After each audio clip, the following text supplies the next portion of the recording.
O sigui, que tornaran a fer el Capitán Siam de la mateixa època. I ara això s'ha quedat gravat i no vull que ho gravis, ho treus. No, que m'enfadaré. Ja està, però que se't noti contenta, no enfadada amb mi com estàs.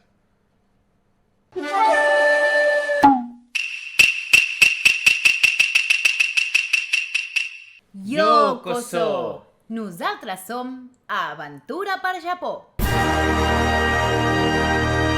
Portem molt de temps esperant aquest vídeo.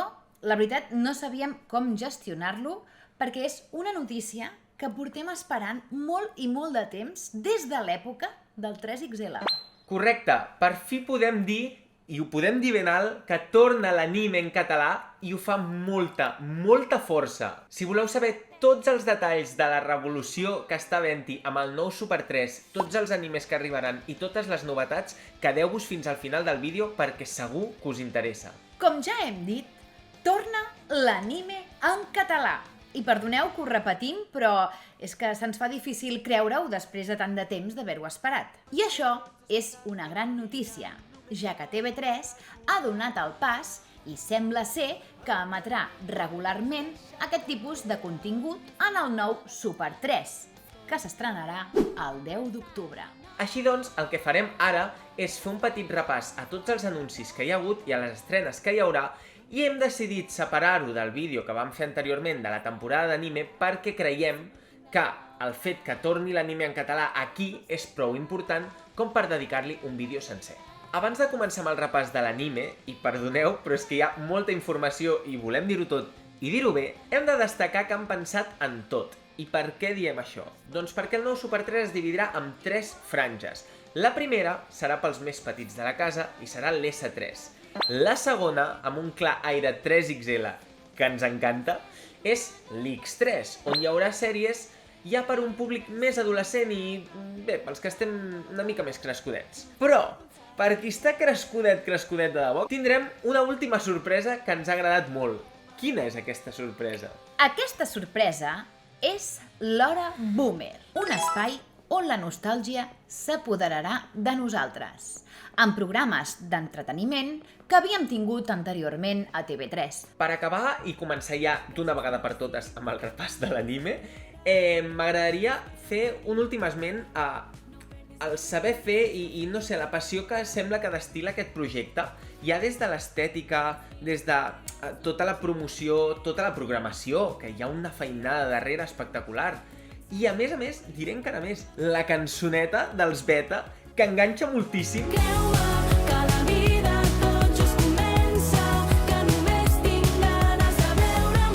És que tot això, no sé, em sembla molt valorable perquè està molt bé que es torni a apostar així per aquest tipus de contingut en català. I ara anem a fer un repàs a totes les sèries d'anime anunciades. Que bé, per això estem aquí, no? També us donarem informació relacionada i en quina franja s'emetrà.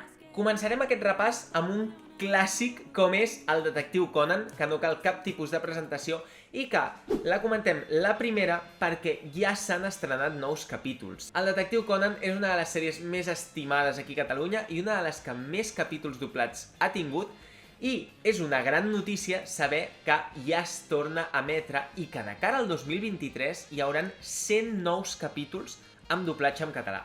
Així doncs, creiem que haver començat per aquí és un gran inici en aquesta llista. El següent anime és Inazuma Eleven. Aquest potser va ser l'anunci més polèmic, ja que quan es parla de la tornada de l'anime en català, els primers noms que apareixen són Bola de Drac i One Piece. Això va fer que aquest anime de futbol, més enfocat al públic infantil, no agradés a tothom com a anunci en un principi. Però amb els següents la cosa va canviar ràpidament. Volem destacar també que l'opening i l'ending tindran adaptació al català. Aquest anime entrarà a la franja de l'S3. Seguint amb la franja de l'S3, també volem parlar de Sanzoku no Musume Ronja. Deixem-ho amb Ronja. És una mica complicat de pronunciar, però ens han dit que es deia així que així ho diem. Segur que moltes i molts de vosaltres coneixeu Estudio Ghibli, oi? Doncs bé, aquesta sèrie està coproduïda per ells, Tot i així, a nosaltres ens havia passat bastant desapercebuda, així que serà una molt bona oportunitat per mirar-la. Aquesta història tracta de Ronja, que és la filla d'un bandoler que es passa els dies en un castell estudiant unes misterioses criatures, molt Ghibli de moment. I la veritat és que ens crea bastanta curiositat perquè a més ens l'han recomanat i ens han dit que està molt i molt bé. Si us està agradant aquest vídeo, us recordem una vegada més que podeu subscriure-us al nostre canal, donar-li al botonet de like i a la campaneta i a nosaltres ens estareu ajudant moltíssim. Ara sí que sí, passem als plats forts. Sisplau, un moment d'atenció. Haikyuu en català! Haikyuu en català! És molt fort. El nostre equip preferit de vòlei per fi parlarà en català. I arriba amb la confirmació que les 4 temporades que hi ha fins al moment tindran doblatge en català. Una fantasia i un anime que no us podeu perdre per res del món. Encara que no us cridi l'atenció al vòlei, no us en penedireu. I quan ja estàvem amb aquest èxtasis absolut de saber que Haikyuu, un dels nostres mangas i anime preferits, arribaria en català, explota una altra bomba i ens diuen que Kimetsu no Yaiba, que Guardians de la Nit, també és una de les sèries que arribarà al Super 3.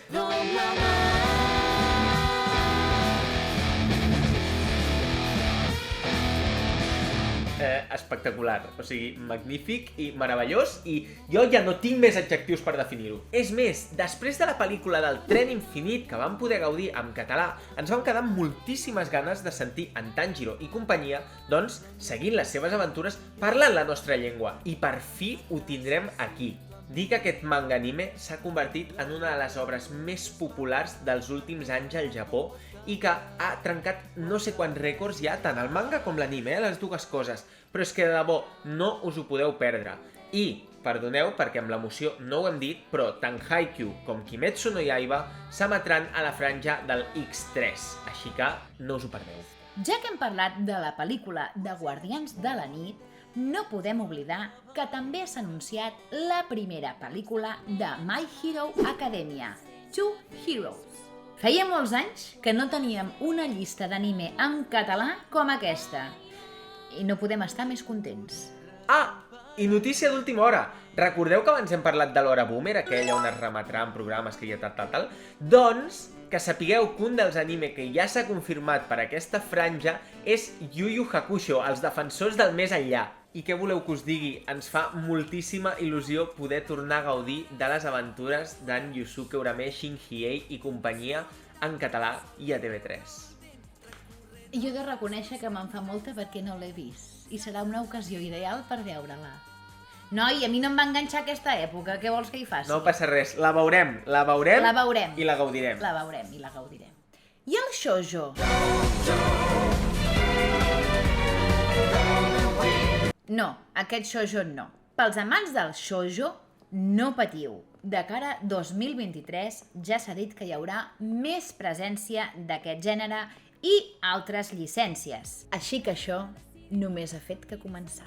I ara, abans de tancar, una última pregunta i una aclaració, que és: i si no estem ja tan acostumats a mirar la televisió, no patiu. Abans ja us hem dit que han pensat en tot. Així que hi haurà una aplicació del nou Super 3 per smartphone, per tablet, per Smart TV i fins i tot hi haurà una actualització de l'Skill per Alexa. O sigui que ho tenen tot molt cobert i preparadíssim per aquesta estrena del 10 d'octubre, que segur que serà meravellosa. I ara us preguntem a vosaltres. Quin anime us agradaria veure en català? Deixeu als comentaris les vostres respostes i us llegirem. Recordeu que ens podeu seguir a les xarxes socials: Facebook, Twitter, Instagram, Twitch i TikTok. Una vegada més, moltíssimes gràcies i ens veiem al pròxim vídeo de... Aventura per Japó!